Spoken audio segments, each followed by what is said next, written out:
اعوذ باللہ من الشیطان الرجیم بسم اللہ الرحمن الرحیم فلعلک تارک بعض ما یوحی الیک، تو اے نبی شاید کہ آپ کچھ چیزیں چھوڑ دیں اس میں سے جو آپ کی طرف وحی کی جا رہی ہے، وضائق بہ صدرک، اور آپ کا سینہ اس سے بھج رہا ہے، تنگ ہو رہا ہے، ان یقولوا، اس وجہ سے کہ وہ کہہ رہے ہیں لولا انزل علیہ کنز او جاء معہ ملک، کہ وہ یہ کہہ رہے ہیں کہ کیوں نہیں ان کے اوپر اتار دیا گیا کوئی خزانہ، یا کیوں نہیں آیا ان کے پاس کوئی فرشتہ،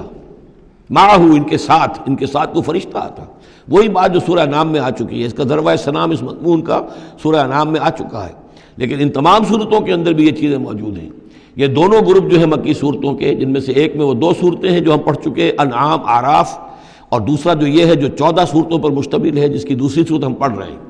ان سب کا تعلق جو ہے یوں سمجھیے، ایک استثناء ہے وہ میں بعد میں بتا دوں گا، یہ قیام مکہ کے آخری 4 سالوں کی صورتیں ہیں،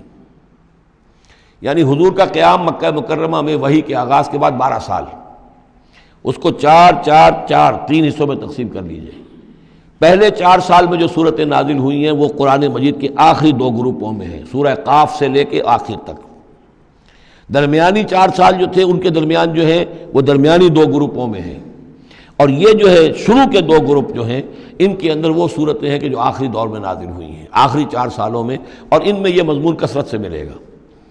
فَلَعَلَّكَ تَارِكٌ بَعْضَ مَا يُوحَىٰ إِلَيْكَ، تو شاید ہے نبی آپ ترک کر دیں گے بعض چیزیں جو آپ کی طرف وحی کی گئی ہیں، وَضَائِقٌ بِهِ صَدْرُكَ،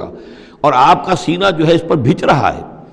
ان یقولوا، کہ وہ یہ کہہ رہے ہیں لولا انزل علیہ کنز، کیوں نہیں اتار دیا گیا ان پر کوئی خزانہ، او جاء معہ ملک، یا ان کے پاس آ گیا ہوتا کوئی فرشتہ۔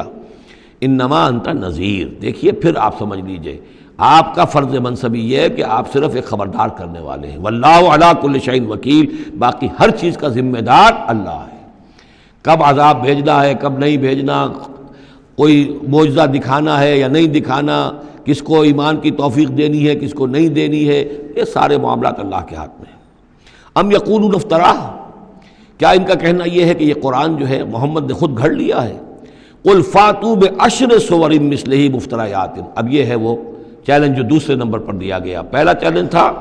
کہ تم پورے قرآن جیسی کوئی کتاب بنا کر لاؤ، وہ آگے چل کر آئے گا سورہ بنی اسرائیل میں اور دوسری صورتوں میں۔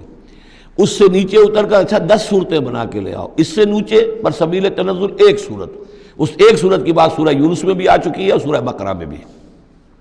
یہاں وہ 10 والا معاملہ ہے۔ قل فاتوا بعشر سور مثلہ مفتریات، تو ان سے کہیے کہ اچھا اگر ایسا ہی یہ قرآن گھڑا جا سکتا ہے اور انسان کی قوت اور قدرت میں ہے کہ ایسی کتاب تصنیف کر لے، تو تم 10 صورتیں تم بھی اس کی تصنیف کر کے لے آؤ۔ وَادْعُوا مَنِ اسْتَطَعْتُم مِّن دُونِ اللَّهِ إِن كُنتُمْ صَادِقِينَ، اور جن کو بھی تم بلا سکو اللہ کے سوا بلا لو مدد کے لیے اگر تم سچے ہو۔ فَإِن لَّمْ يَسْتَجِيبُوا لَكُمْ،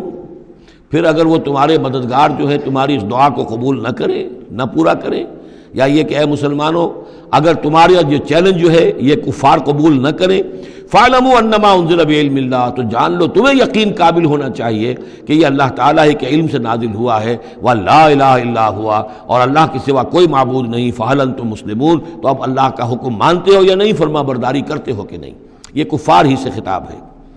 کہ اگر تمہارے وہ جو معبود ہیں تم ان کو پکارو کہ اس جیسی 10 صورتیں ہمیں بھی، آپ بھی کچھ کوشش کریں، ہم بھی کوشش کرتے ہیں مل جل کر، کچھ آپ القاء فرمائیں، الہام فرمائیں، کچھ ہم محنت کرتے ہیں، اور اگر وہ نہ کریں تو پھر جان لو فَاعْلَمُوا أَنَّمَا أُنزِلَ بِعِلْمِ اللَّهِ وَلَا إِلَٰهَ إِلَّا هُوَ فَهَلْ أَنْتُم مُسْلِمُونَ۔ صدق اللہ العظیم۔